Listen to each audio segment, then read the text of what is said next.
Did you know your iPhone 17 Pro Max can actually show you exactly where your every photo was taken? And you can even add a location manually if it's missing.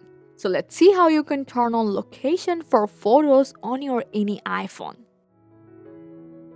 So first, for manually set up your location, you have to open up your Photos app and choose any picture.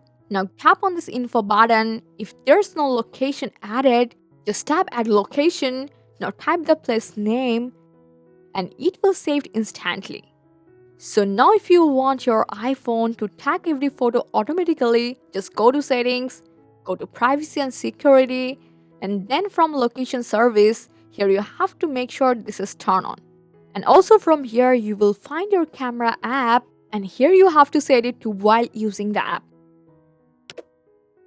And from now on, every photo you take will show the exact location where it was captured, no manual steps needed. And that's it. I hope this guide helped you a lot. Thanks for watching.